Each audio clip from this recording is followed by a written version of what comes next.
오늘 우리에게 주시는 하나님 말씀은 로마서 12장 1절에서 2절까지 말씀입니다. 로마서 12장 1절에서 2절까지 말씀입니다.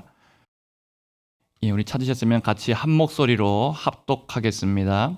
그러므로 형제들아, 내가 하나님의 모든 자비하심으로 너희를 권하노니 너희 몸을 하나님이 기뻐하시는 거룩한 산 제물로 드리라. 이는 너희가 드릴 영적 예배니라. 너희는 이 세대를 본받지 말고 오직 마음을 새롭게 함으로 변화를 받아 하나님의 선하시고 기뻐하시고 온전하신 뜻이 무엇인지 분별하도록 하라. 아멘. 할렐루야. 오늘 또 우리 수요교대에 나오신 여러분들 많이 피곤하실 텐데 하나님이 주시는 은혜와 또 새 힘으로 충만해지시기를 축복합니다. 여러분, 우리 먼저 광고를 좀 드리겠습니다. 이번 주 금요일은 무슨 날이죠? 온가족 금요기도회로 우리가 함께 모입니다. 우리 자녀들 또 우리 한 집사님께서 치킨을 이렇게 쏘셔가지고 저녁 7시에 카페에서 우리 자녀들 이렇게 같이 치킨도 먹고 육의 양식, 영의 양식 다 채워지는 그런 시간들을 갖도록 하겠습니다. 그리고 라라 행복 축제가 이번 주일부터 2주간 이제 진행됩니다. 여러분, 우리 본당에 있는 개인 짐들, 성경책, 그다음에 방석 이런 것들은 다 금요일까지 다 정리를 해주시기를 바랍니다. 금요일 이후에는 사무실에서 보관하도록 하겠습니다. 필요하시면 사무실에서 찾아가시면 되겠습니다. 그리고 라라 행복 축제 당일에 자리가 부족할 수 있습니다. 그래서 우리 유치부실과 초등부실에도 우리 개방하니까 예배드릴 수 있도록, 영상으로 예배드릴 수 있도록 그렇게 개방합니다. 그래서 가급적 새가족분들이 먼저 본당에서 예배드릴 수 있도록 우리 성도님들께서 양보해 주시고 또 안내해 주시면 감사하겠습니다.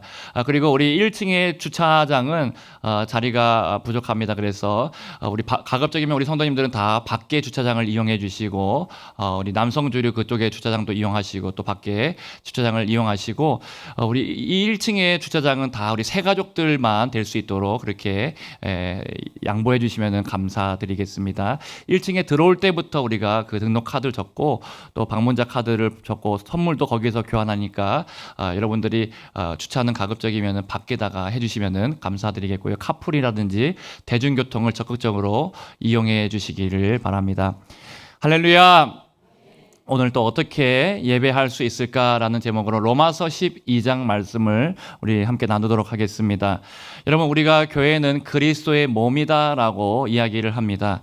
여러분, 교회가 그리스도의 몸이라는 것을 생각해 볼 때 우리의 진짜 몸과도 한번 연결해서 생각해 볼 수 있습니다.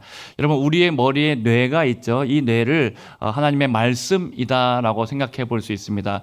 우리는 하나님의 말씀대로 이렇게 지시한 대로 순종하고 마치 우리 몸의 뇌가 지시한 대로 몸의 손과 발이 따라가듯이 우리도 그 말씀대로 따라가는 존재가 우리들입니다. 여러분, 뿐만 아니라 우리 인간의 몸에는 심장이 있습니다. 심장이 두근두근 지금도 뛰고 있습니다. 여러분, 이 심장을 그리스도의 몸에 비유한다면은 또 우리가 하는 신앙생활 중에서 가장 유사한 부분이 어디겠습니까?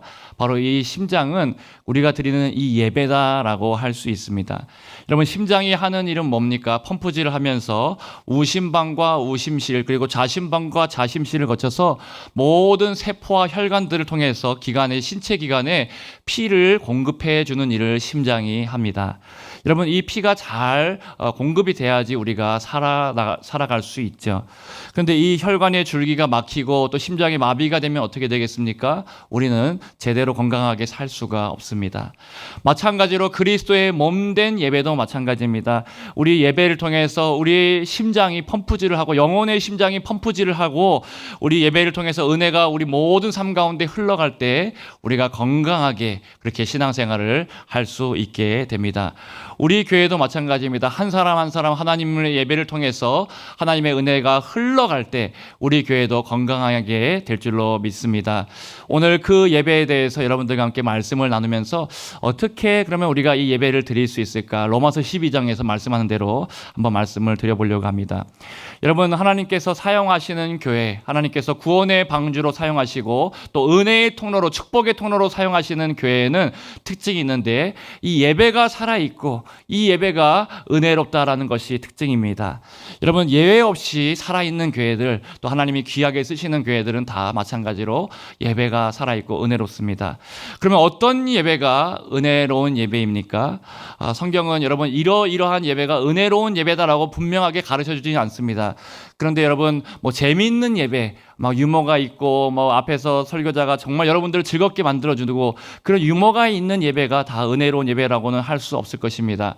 제가 오늘 이 강단에 올라오는데 저희 아들 이한이가 아빠 올라가서 게임 하나 하라고, 좀 재밌게 좀 해보라고 설교를 그렇게 말하던데, 그렇게 재밌게만 한다고, 유머만 있다고 해서 다 은혜로운 예배는 아니라는 것이죠. 가라사대 게임을 하라고 그렇게 말하던데, 초등부에서 많이 해가지고 아마 우리 예배도 말하는 것 같습니다. 그리고 또 여러분, 우리의 감정을 자극하고 또 마음에 정말 감동적인 이야기로 막 눈물을 흘리게 하는 그런 예배라고 해서 다 은혜로운 예배다라고 할 수도 없습니다. 우리의 감동적인 이야기를 통해서 감정이 이렇게 뭔가 고양되기도 하고 눈물이 난다고 해서 그것이 다 은혜로운 예배는 아닙니다. 성경에서는 수많은 예배 가운데 이런 예배가 은혜로운 예배다라고 직접적으로 가리키진 않지만, 그런데 더 중요하게 하는 거, 왜 그렇게 가르치지 않는가 하면은, 이 예배가 은혜로운 예배다라고 말하면은 그 형식, 그 모양만 갖추려고 하기 때문에 그렇게 직접적으로 말하지 않습니다. 그런데 성경에서는 그래서 예배의 형식보다 더 중요하게 말하는 것이 무엇인가 하면은, 예배자가 어떤 모습으로 예배를 해야 되는 것을 더 중요하게 이야기합니다. 아벨과 가인의 예배 중에서 하나님이 가인의 예배는 받지 않으시고 아벨의 예배를 받으셨습니다. 왜 그렇습니까? 그 형식이나 그 제물 때문에 그렇게 받으신 것이 아닙니다. 아벨이 예배자의 바른 자세로, 바른 믿음으로 하나님 앞에 예배 드렸기 때문에 받은 것입니다. 여러분, 우리도 마찬가지로 어떤 예배가 은혜로운 예배인가 잘 생각해 봐야 합니다. 예배 가운데 찬양이 길어야 된다, 찬양을 많이 해야 된다, 드럼이 있어야 된다, 없어야 된다, 분위기가, 조명이 있어야 된다, 없어야 된다.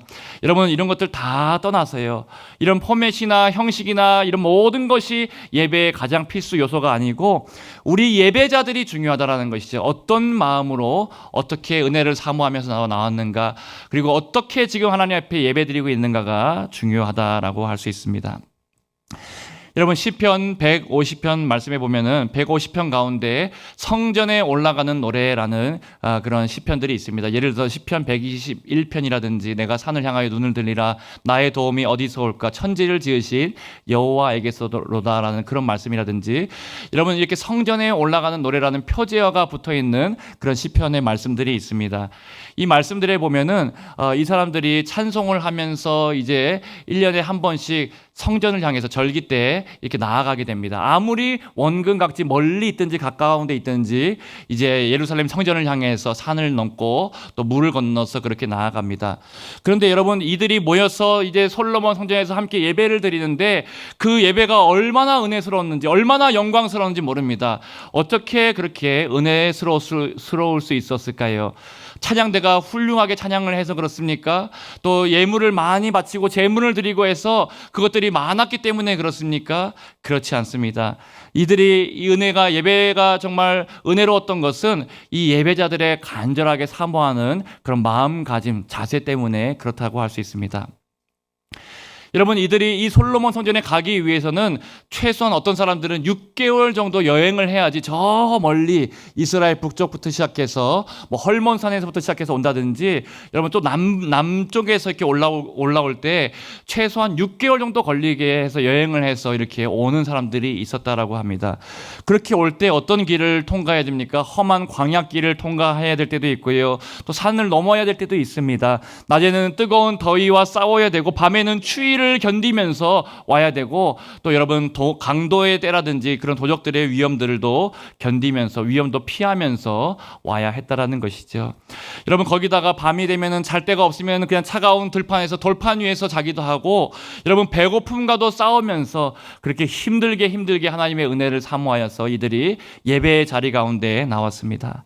여러분, 그렇게 예배 가운데 나오니까, 사모함으로 성전 안에 와서 예배를 드리니까 어떤 모습으로 예배를 드렸든지, 형식이 중요한 것이 아니라 하나님께서 은혜를 받을 수밖에 없다는 것이죠. 이들이 간절함으로 사모하면서 나왔기 때문에 그렇습니다. 여러분, 저도 잊혀지지 않는 예배를 생각해 보면 손에 꼽는 예배가 있습니다. 그 중에 하나는 예배가 제가 군대에서 이등병 때 드렸던 예배가 잊혀지지가 않습니다. 저는 전라북도 임실에 있는 육탄약 창고에서 1111 경계병으로 그렇게 소총수로 이렇게 철책을 지키면서 그렇게 경계를 섰습니다. 근데 이등병 때 여러분 종교 생활이라고 해서 이제 종교 활동이라고 해서 예배를 마음껏 드리러 갈 수 있는가? 그렇지 못할 때가 있습니다. 종교생활 가고 싶은 사람 손들어 보라라고 해서 손들어도 너는 근무니까 안 돼, 근무 나가라고 이렇게 하면은 어쩔 수 없이 근무를 나가야 될 때가 있죠.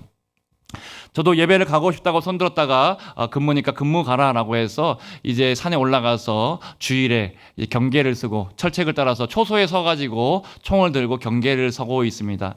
그렇게 주일날 마음속에 사모함과 간절함이 있어가지고 하나님 앞에 마음속으로 이제 찬양하고 마음속으로 기도하고 마음속으로 하나님의 말씀들을 떠올려보고 그 마음속으로 하나님의 말씀들을 묵상하고 그렇게 하나님 앞에 예배를 드리는데 마음에 하나님의 감동이 오고, 여러분, 우리가 제가 밖에서 드렸던 그 어떤 예배보다 하나님의 뜨거운 임재와 하나님이 기뻐 받으시는 예배라는 감동 속에서 하나님 앞에 예배를 드릴 수가 있었습니다. 여러분, 초반에만 그랬고요. 그 뒤부터는 쟤는 원래 교회 가는 애다라고 하면서 이제 계속해서 교회를 보내주더라고요.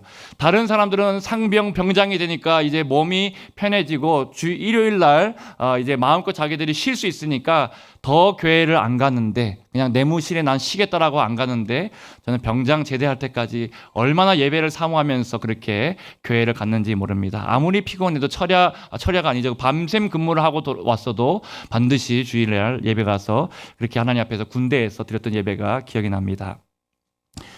여러분들은 지금 어떤 마음가짐으로 이 수요 기도에 나오셨습니까? 여러분, 그리고 하나님께서 어떤 예배자를 하나님께서 받으시겠습니까? 오늘 제가 그 예배자의 모습을 또 우리의 준비를 두 가지로 말씀을 가지고 한번 나누려고 하는데요. 첫째는 우리의 몸을 하나님께 산 제물로 드리라라고 그렇게 성경에서 말씀하고 있습니다. 우리 1절 말씀을 같이 한번 앞에 화면 통해서 같이 읽어보겠습니다. 시작. 그러므로 형제들아,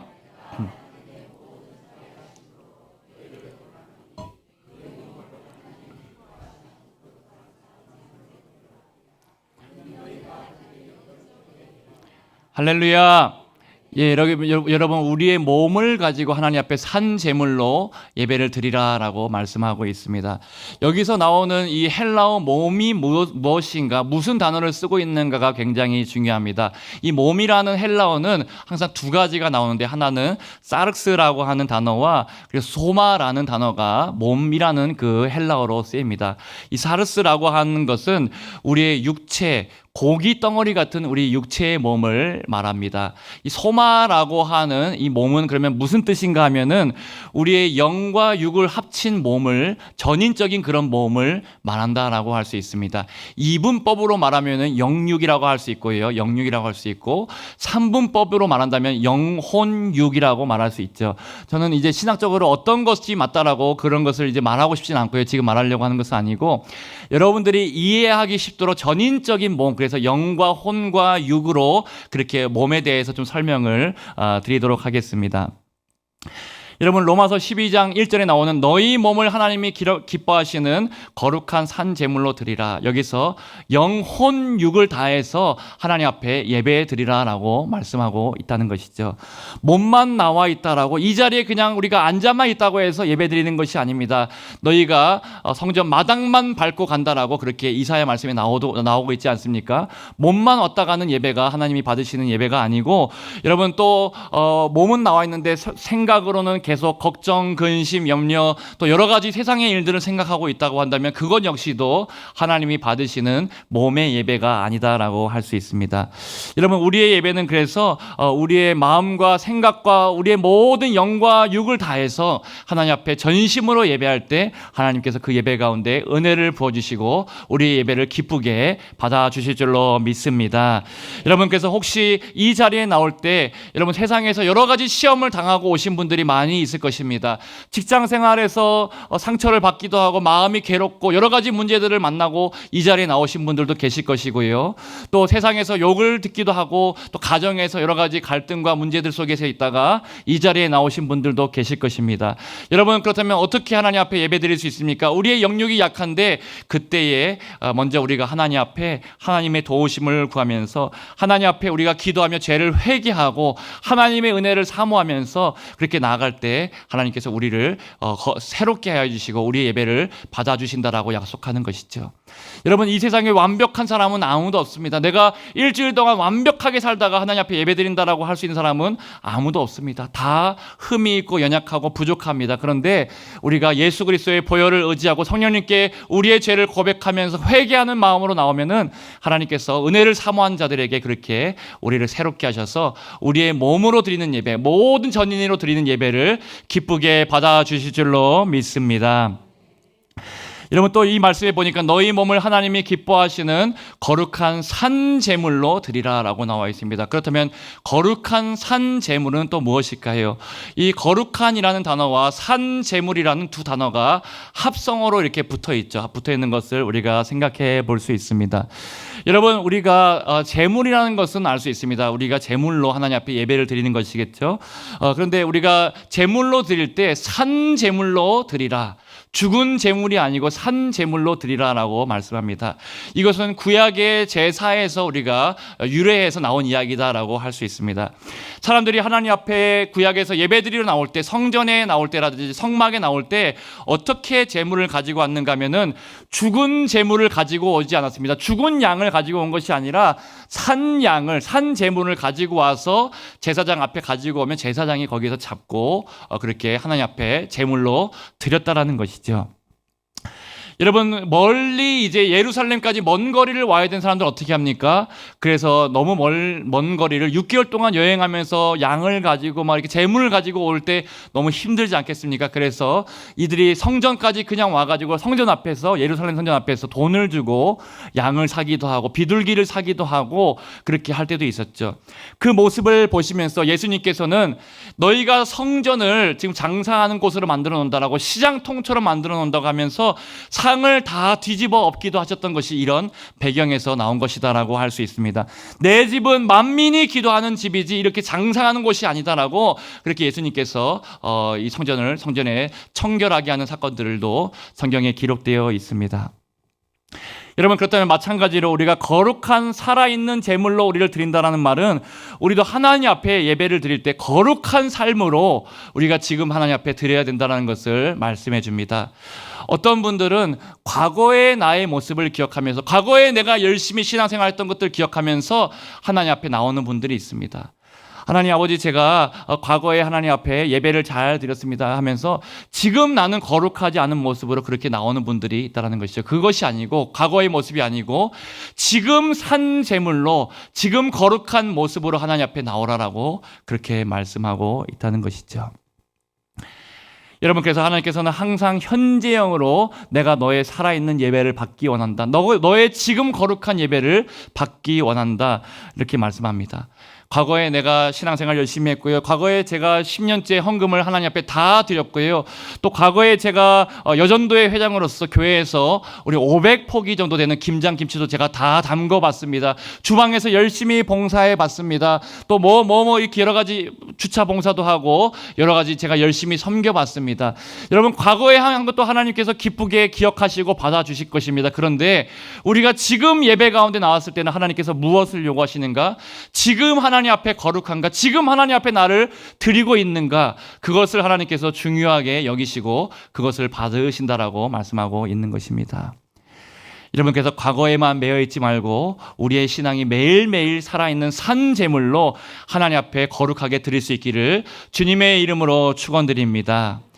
여러분, 이 말씀들이 오늘 나에게 있는지 우리가 점검해보고 만약에 잘 안 되고 있다면은 우리가 다시 한번 하나님 앞에 기도하면서 산 제물로, 거룩한 산 제물로 하나님 앞에 드릴 수 있기를 축복합니다.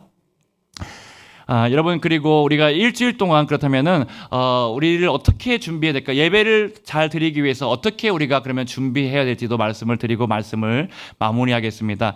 일주일 동안 우리가 준비해야 될 자세를 2절 말씀을 통해서 우리가 살펴볼 수 있습니다. 우리 2절 말씀도 같이 한번 읽어보겠습니다. 시작.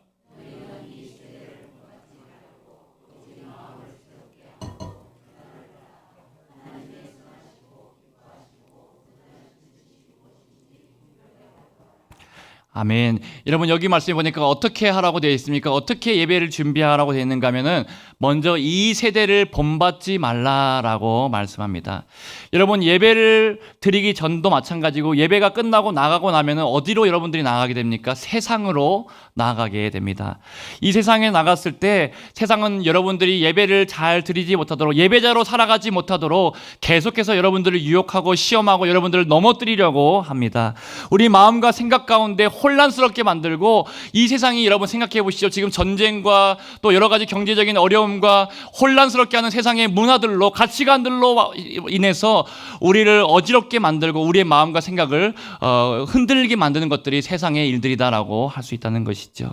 그렇게 여러분, 세상은 우리를 공격해서 예배자로 준비하지 못하게 만듭니다. 그래서 이 세대를 본받지 말고 이 세대를 너희가 분별하고 이 세대를 바꿀 수 있는 능력을 너희가 기도를 통해서 또 예배를 통해서 받으라라고 말씀하고 있습니다. 여러분, 앞에 사진을 한번 보여주시면요, 카멜레온 사진을 한번 제가 준비해 봤는데요. 여러분, 이 카멜레온은 어떻습니까? 자기가 속해 있는 환경에 따라서, 자연에 따라서 자기 몸의 색깔을 바꾸는 동물이 카멜레온입니다.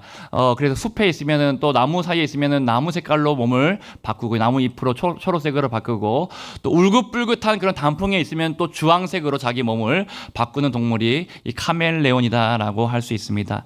이 카멜레온은 그래서 세상에 물들어서 자신을 보호하는 동물이죠. 여러분, 생각해보면 우리도 이 카멜레온처럼 세상에 물들어서 세상이 우리를 보호해주기를 원하려고 할 때가 있습니다. 직장 생활을 하다 보니까 사람들 다 회식할 때 술을 한 잔씩 마시다라고 하면서, 세상에 가면은 크리스찬이라고 하면 손해보니까, 또 크리스찬이라고 해서 술 안 마시고 빼면은 뭔가 왕따를 당할 수 있으니까 가서 그냥 한 잔 마시는 것도 나쁘지 않다라고, 그렇게 세상이 나를 보호하게 만들려고 할 때가 있습니다. 우리 자녀들도 마찬가지입니다. 자녀들이 세상에서 주일 예배만 드리는, 그 주일을 거룩하게 성수하고 주일 예배만 드리다가는 너희가 대학에 갈 수 없다라고 하는 말을 듣고, 세상 친구들과 똑같이 주일에 학원 가고 주일에 학교 가서 공부하고, 여러분, 이렇게 똑같이 세상으로부터 나를 보호하려고, 세상이 나를 보호하게 만들려고 할 때가 있습니다. 여러분, 그런데 우리가 분명하게 알아야 합니다. 우리는 세상이 나를 보호해 주는 것이 아니라, 내가 세상에 똑같이 동화되어서 세상과 같이 물들어서 세상이 나를 보호해 주는 것이 아니라, 하나님이 나를 보호해 준다는 것을 여러분 분명하게 믿으실 수 있기를 주님의 이름으로 축복합니다. 여러분, 성경에 보면, 구약 성경에 다니엘과 세 친구가 세상에 물들지 않기 위해서 바벨론의 포로로 끌려가서도 왕이 주는 진미와 왕이 주는 포도주를 마시지 않고 하나님의 주시는 채소와 또 물을 마시면서 자신을 거룩하게 구별하고 세상에 물들지 않기 위해서 굉장히 애를 썼습니다. 여러분, 왕이 너희가 기도하면은 내가 사자굴에 던져버리겠다라고 그렇게 말했음에도 불구하고, 나는 세상이 나를 보호하는 것이 아니라 하나님이 나를 보호하시니까 나는 기도를 멈출 수 없다라고, 다니엘이 정기적으로 하루에 3번 문을 열어놓고, 창문을 열어놓고 하나님 앞에 뜻을 정하여 기도했더니 어떻게 됩니까? 여러분, 왕의 명령대로 사자굴에 던져지게 되었죠. 그런데 어떻게 됩니까? 하나님께서 천사들을 보내셔서 사자의 입을 봉하시고 다니엘을 하나님께서 보호해 주심으로, 세상이 다니엘을 보호하는 것이 아니라 하나님이 다니엘을 보호해 주신다는 것을 분명하게 보여주셨습니다. 여러분, 우리도 세상을 본받지 않고 세상이 나를 보호하는 것이 아니라 하나님께서 나를 보호하신다는 것을 여러분들이 굳센 믿음으로 여러분들이 분명하게 믿으실 수 있기를 축복합니다. 여러분, 그렇다고 해서 내가 세상에 나가면 물들지 말아야지라고 하면서 세상에 나가서 다른 사람들도 만나지 말고, 또 밥도 안 먹고, 또 나 혼자 그렇게 생활하고, 또 그렇게 세상에서 나 혼자 그렇게 외딴섬에 있는 것처럼 살라는 말이 결코 아닙니다. 여러분, 그렇게 한다면 우리가 세상에서 아무것도 하지 못할 것입니다. 그런데 여러분, 그렇다면 우리가 세상에서 생활하고 세상에서 살아가야 되는데, 그럼 우리가 어떻게 하라는 말입니까?